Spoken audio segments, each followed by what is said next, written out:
What if the moment you stop needing someone is the moment they feel you most, not your words, not your pain, but the silent weight of your absence, not just physical, but emotional? There's something eerie about that moment. You haven't spoken to him in weeks. You've cried all your tears. You stopped checking your phone, stopped rehearsing conversations in your head. You finally surrendered, and out of nowhere, his name appears on your screen. Hey, you okay? Like a ghost tapping at your window just as you finally fell asleep. It's disorienting not because you still want him, but because of when he came back, right when you let go, right when your heart unclenched. It feels like the universe is playing tricks, but it's not a coincidence, and it's not magic. It's something far more ancient and far more psychological. Here's the thing, when you finally stop chasing, something deep inside you shifts. Not just in your behavior, but in your energy, the part of you he always fed on, even if he never knew how to name it. You see, there was always an invisible thread between you, not made of logic, not even of love, but of emotional resonance. His wounds recognized yours. His hunger found home in your softness. And for a long time, that thread stayed alive because you kept holding it. You stayed emotionally open, even when he went silent. You kept replaying the story, searching for meaning in the gaps he left behind. That quiet ache in your chest, he could feel it, maybe not consciously, but the part of him that was tethered to your attention, your emotional availability, stayed fed until it didn't. And when you let go, truly let go, you didn't just stop calling or texting. You pulled back your energy. You stopped sending emotional signals. You stopped thinking of him as the one who needed to change. You stopped bending yourself into hope. That's when something cracked open. Because now he feels the vacuum, not just the absence of contact, but the absence of emotional supply. The thread that once hummed with your longing has gone slack, and whether he knows it or not, a part of him is starving. He texts not because he's suddenly grown, but because he's suddenly thirsty. He needs the emotional energy he always counted on, the attention he was never brave enough to earn, but always expected to receive. Jung spoke of the unconscious as a living, breathing force, a system of invisible patterns shaping our behavior without our awareness.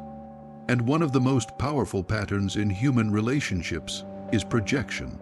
We project our unmet needs, our unresolved pain, our unclaimed power onto others, and they become symbols of what we're missing within ourselves.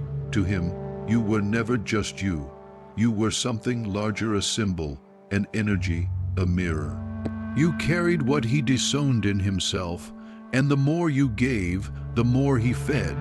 But when you stopped, the mirror cracked, and suddenly, the silence was too loud.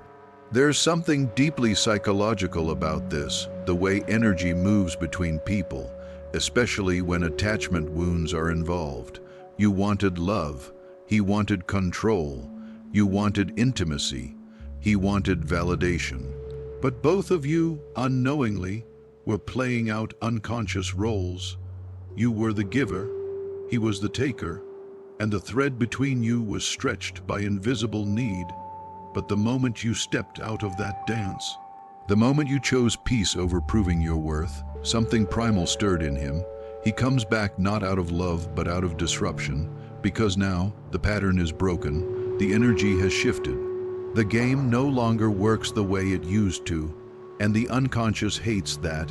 It doesn't seek healing, it seeks repetition, familiarity, the return of the known, but you've changed the vibration. You've cut the cord not with anger, but with stillness. And stillness, real, internal stillness, is magnetic, not because it tries to attract, but because it no longer needs to. That's the paradox. When you finally stop trying to be chosen, you become unmistakably visible. Not because you're louder, but because you're clearer, because there's no more noise in your signal, and he feels that. In the space where your longing used to live, he now hears his own emptiness echo. In the silence you gave him, He meets himself sometimes for the first time, not the persona he performs, not the mask he wears, but the fractured, unintegrated parts of his psyche that your presence once distracted him from. Your letting go wasn't passive, it was alchemy, and that is why he returns. But here's what matters most. His return isn't proof that you were right for him. It's proof that you were finally right for yourself. The invisible thread didn't break because he stopped caring. It broke because you stopped bleeding for someone who never held the wound with you. And now he feels that absence like a missing limb reaching for something that no longer lives in your hands. He's not responding to the woman who begged. He's responding to the woman who disappeared, not into silence, but into herself. And that shift is seismic. Why did your silence reach him deeper than your begging ever did? You cried, you explained, you tried to hold space for his confusion, his moods, his distance. You tried everything: tenderness, reason, boundaries, second chances, but nothing moved him until you went quiet. Not cold, not cruel, just quiet. And that's when he noticed. Because here's the thing no one tells you: your silence didn't disappear, it became louder. It echoed through the spaces he'd worked so hard to keep numb.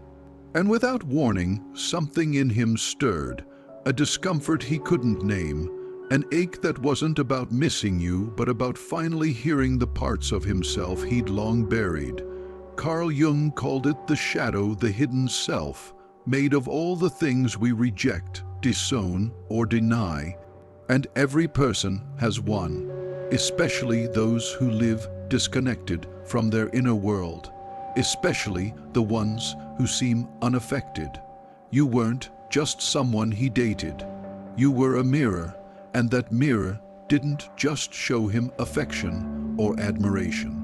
It reflected back his missing pieces, his guilt, his fear, his shame, the parts he's kept locked behind charm or distance or logic. And when you were in his life, especially when you were emotional, you gave him a distraction from that. A role to play, a dance to continue. Your longing gave him purpose. Your need gave him power. As long as you were reaching, he didn't have to look within. But when you went still, the mirror shattered and suddenly he had to face himself. Your silence exposed the space where his own voice had gone quiet long ago, the part of him that's afraid to be alone, the part that never felt chosen by his mother, the part that learned somewhere deep and young that affection is something you manipulate out of people, not something you deserve. And when that part wakes up, it doesn't ask gentle questions. It panics. It clings. It hunts for the old dynamic, the familiar supply, not out of love, but out of emotional survival. That's why he reaches out, not because he's evolved, but because his shadow can smell the loss of control. The emotional ego, the false self built on approval, image, and seduction, begins to crumble when no one's there to admire it. And that crumble feels unbearable. He doesn't know this consciously. Most people don't. The shadow lives beneath awareness. It doesn't speak in words. It speaks in impulses, compulsions, strange longings. He doesn't say, "I miss the part of me you made me feel." He just says, "I miss you."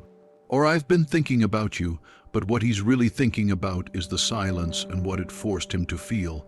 And there's a truth here that's hard to hold. He might not miss you. He might miss the version of himself he got to be around you. The one who was wanted, the one who felt powerful, the one who could delay facing his wounds because your emotions were louder than his emptiness. But when you stopped reaching, you stopped covering for him.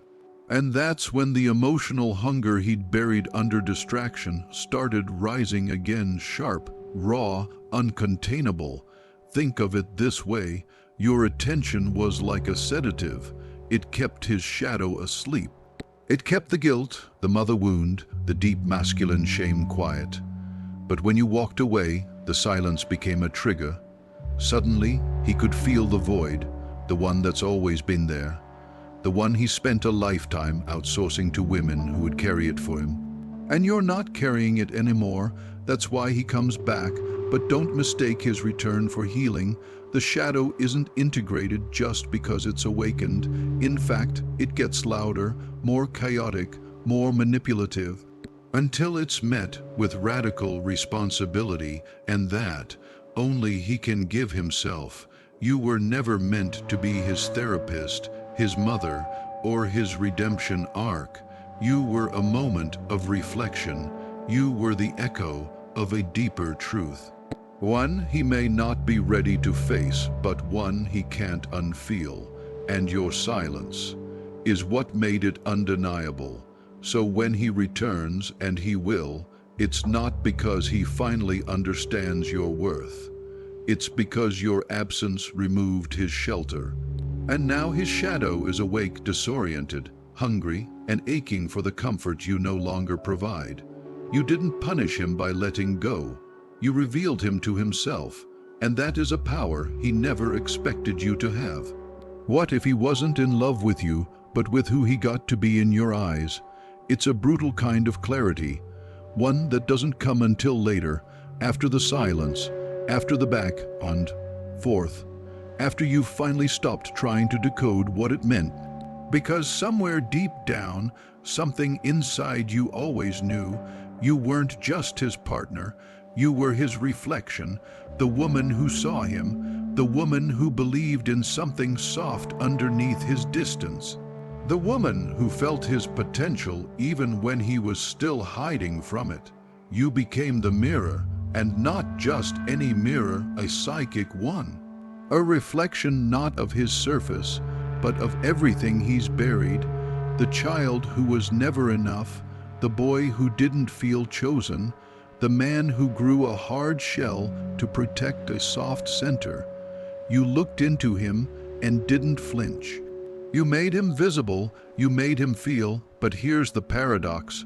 The more deeply you saw him, the more he needed to look away, because being seen also means being exposed. And when someone isn't ready to meet their own pain, your love becomes threatening. Not because it's wrong, but because it's true. Carl Jung said, the most terrifying thing is to accept oneself completely, and that's exactly what your presence invited him to do. You became the unconscious trigger for his unclaimed pieces, the shame, the fear, the helplessness he buried beneath charm, silence, or control. You were never just the girlfriend.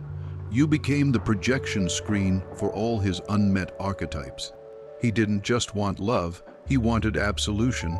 He wanted mothering without demand, approval without confrontation, emotional intimacy without accountability. And when you gave him that reflection, even briefly, it felt like salvation. But when you started asking for reciprocity, when you stopped idealizing him and started needing him to show up, the mirror cracked, and he couldn't face what he saw anymore. That's the strange thing about projection. It feels like love in the beginning because it floods the other person with energy, meaning, even a kind of worship. But it's not grounded in who you are, it's built on what you symbolize. To him, you were never just yourself. You were the rescuer, the redeemer, the understanding mother, the accepting goddess, the emotional sanctuary, all of it, and none of it real, not because you were fake, but because his image of you was never based on your full humanity, only on what his fractured self needed to find. And once the fantasy broke, once you stood in your own needs, your own pain, your own complexity, the mirror no longer served him, and that's when he ran. Because when the mirror reflects back truth instead of projection, the unhealed ego panics. It can't maintain the illusion. It feels exposed, even violated, and so it does what it always does, it blames the mirror. That's why he resented you even when you were loving. That's why he pulled away when you got closer. That's why at some point he accused you of being too emotional, too intense, too much, because the deeper you saw him, the more it burned. And then, when you finally walked away, when you shattered the mirror by refusing to keep reflecting back, What wasn't yours, you took something from him. Not a partner, a self-image. You took away the woman who held his mask gently, the one who made the ache inside him feel temporarily safe. And now he returns, not because he suddenly sees you, but because he misses seeing himself in your light. That ache in his chest, it's not recognition, it's withdrawal. He's not coming back to build, he's coming back to feed. Because without your energy reflecting him back to himself, the illusion starts to dissolve. And that's terrifying when you've never been taught how to sit with your own darkness. This is how the feminine gets twisted in the stories of emotionally unavailable men. First, she's the muse, then the mirror. Then, the scapegoat. She's too healing when he's not ready, too loving when he still wants control, too reflective when he hasn't built the courage to look at his own pain, and eventually she becomes the threat not because she's harmful, but because she sees. But you were never the threat, you were the invitation, and that's what he couldn't accept. You were the mirror, until you realized that being his mirror meant losing your own reflection, and now you're no longer here to reflect him. You're facing yourself. What if his return isn't a sign of growth, but a sign of the pattern tightening its grip? Because let's be honest, part of you wanted to believe that maybe this time was different. That maybe he finally saw what you were offering all along, that the silence woke him up, that the space you created gave him clarity, and maybe he even said the right things. I've been thinking, I miss what we had. I realize now what I lost, but before your heart answers, pause, because not all longing is sacred. Not every return is rooted in truth. Some are born from a deeper, darker place, a loop. And once you see the loop, you can't unsee it. This isn't about logic, it's about the unconscious. Jung called it repetition compulsion, the haunting tendency of the psyche to recreate familiar emotional experiences from childhood, especially the painful ones. Not because they're healthy, but because they're known. And here's where it gets unsettling. You may have been playing a role in his old story, not the love story, the wound story. You reminded him of someone not through your actions, but through your presence, through your depth, your expectation of intimacy, your emotional honesty. It triggered the very same discomfort he once felt in the presence of a mother who was unpredictable, unavailable, or overly enmeshed. Or maybe it echoed the ache of being dismissed, not chosen, emotionally neglected, and in return, he gave you just enough to keep you reaching, but never enough to make you feel secure. This is the cycle. One person longs for closeness, the other fears it.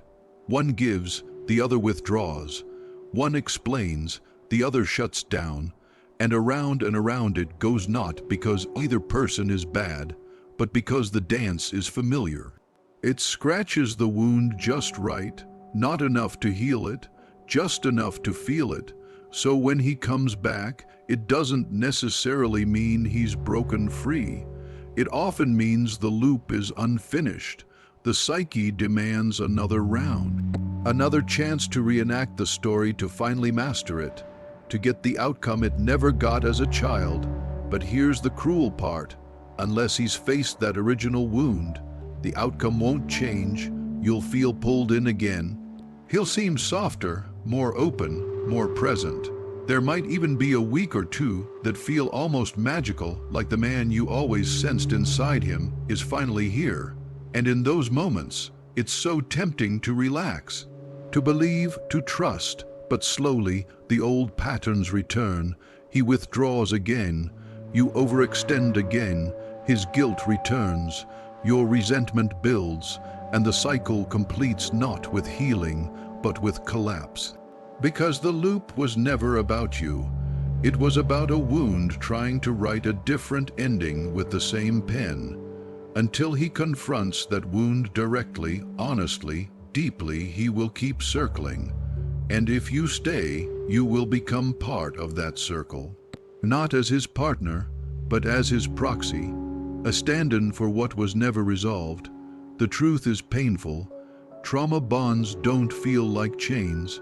They feel like gravity, familiar, intoxicating, magnetic, but they drain you.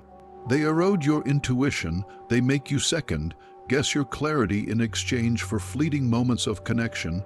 You are not here to be someone's repetition. You are not here to reenact someone else's origin wound. You are not here to carry both your pain and his. And if you felt that quiet dread creep back in after he returned, that subtle unease, that inner whisper saying something feels off again, listen to it. It's not your fear speaking, it's your wisdom remembering. There is a kind of love that sets you free, that feels like air, not tension, that doesn't ask you to abandon yourself in order to feel chosen. And then there's the loop dressed up as redemption, but built on old scaffolding, fragile, predictable, repeating. His return might look like an awakening, but ask yourself, is it a breakthrough?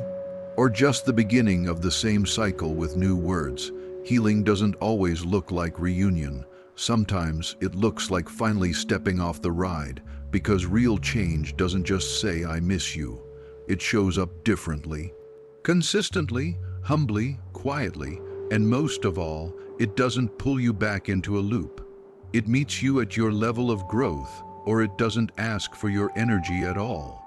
What if the most powerful moment wasn't when he walked away, but when you stopped waiting for the echo of his footsteps to return? You didn't let go as a strategy. You didn't pull back to provoke a reaction. You let go because something inside you, quiet, tired, wholly, finally whispered, enough. And that whisper held more power than all your pleading ever did. Here's the thing, letting go isn't silence. It's a shift in gravity, a pulling back of your energy, your dreams, your archetypal light. What once circled around him like moons around a planet broke orbit, and suddenly he was just a man again, not a god, not a savior, just a man standing in the absence of your devotion. At first, it didn't feel like power. It felt like collapse, like something sacred had snapped inside you, but it wasn't a collapse. It was an alchemy, because the moment you stopped needing him to return, you stepped out of the spell. The psychic bind that made you believe your worth was tied to being seen, wanted, chosen, that spell began to dissolve. Carl Jung spoke of individuation, the process of becoming whole by integrating the disowned parts of yourself. And that's exactly what you did, even if you didn't have a name for it at the time. You gathered the versions of you that begged, that overgave, that shrank to fit someone else's story, and you called them home. That's when the shift happened, when you stopped looking for him to complete the sentence of your life and began writing your own.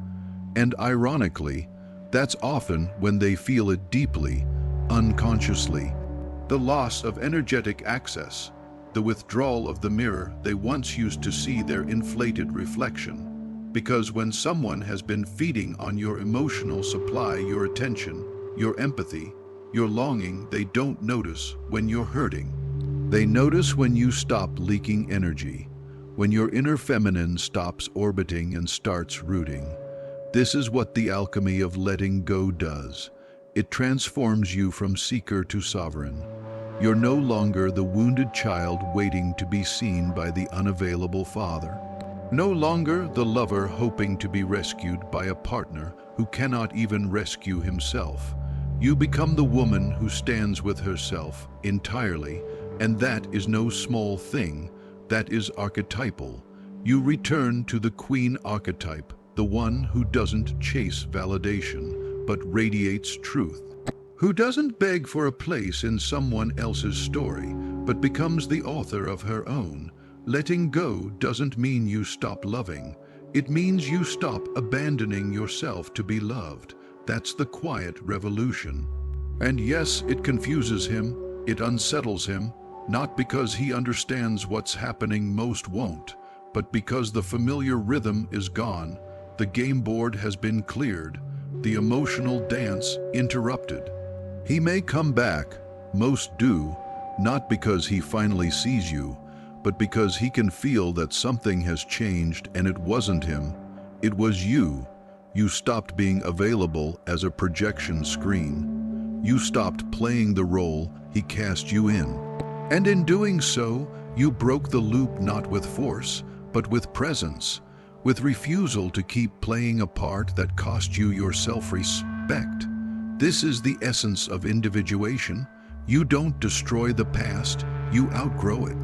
You don't seek revenge, you choose reverence for yourself. And here's the sacred paradox. When you truly let go, you become unforgettable, not because of a trick, but because your energy has shifted from grasping to grounded, from dependent to divine, and that shift cannot be faked. It can only be lived. Letting go was never about him. It was about coming home to yourself. And now, you don't need him to return to feel chosen. You've already chosen yourself. There comes a moment quiet, almost imperceptible, when you stop asking why he left and instead ask why he keeps trying to return, not because you want him back, not because you need closure, but because something deep within you already knows. His return isn't about love, it's about gravity, and you were never the one orbiting him. He was always orbiting the truth you carried. You see, he didn't come back because he suddenly saw your worth. He came back because your absence made him feel the weight of his own emptiness. The silence you left behind didn't just echo, it confronted. It became the mirror he could no longer avoid. And that's the thing about mirrors. They don't lie, but they do require courage to face. You weren't a safe harbor. You were a storm disguised as still water, calm on the surface, but able to stir the depths. He wanted warmth without the reckoning. He wanted connection without the confrontation. But you were never here to be easy. You were here to reflect, to reveal, to stir what he buried. That's why he keeps circling back.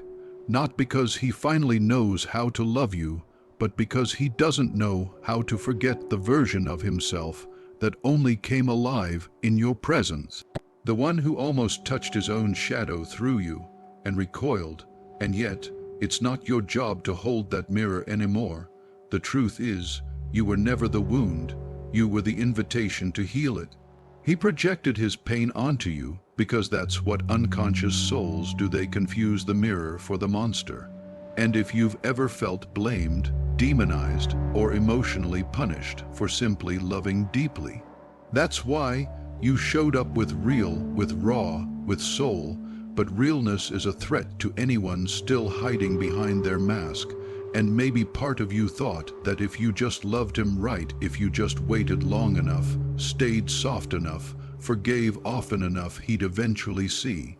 He'd finally choose you, but he couldn't even choose himself, not the real self, not the fractured boy beneath the armor.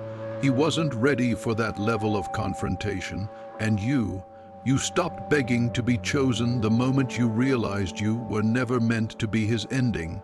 You were the catalyst, the fire, the feminine force that whispered, "Wake up." That's the difference between a soulmate and a mirror. Soulmates hold you, soften you, but mirrors, they expose the parts that need dying before they can be reborn. He may never say it, he may never consciously understand it, but on some level, he knows your presence taught him more than your absence ever could, and your absence taught him more than your presence was ever allowed to finish. But here's what matters now. It's no longer yours to carry. The pain, the projection, the pattern. You don't have to be the one who fixes it, holds it, forgives it all into resolution. That was never your sacred task. Your work was always about you, about becoming whole, about coming home to yourself, about shedding every false belief that said your worth depended on being chosen. You are the one who chooses now.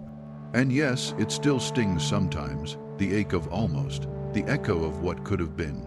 But even that ache is sacred. It's the final unraveling of the spell, the last layer falling away so that only the truth remains. You were never too much. You were just too real for someone still hiding from their own truth, So let his return mean nothing more than this: a soul recognizing what it missed, but not what it's ready to honor. Let his confusion be his path to walk, not your puzzle to solve. Because your healing didn't come when he walked away. It came when you didn't chase after him. When you finally saw yourself not as someone who wasn't enough, but as someone who was never supposed to be his home. You were the awakening, the karmic echo, the moment the mirror cracked and something ancient stirred. You were the lesson, not the landing place, and that is more powerful than any apology he'll never give.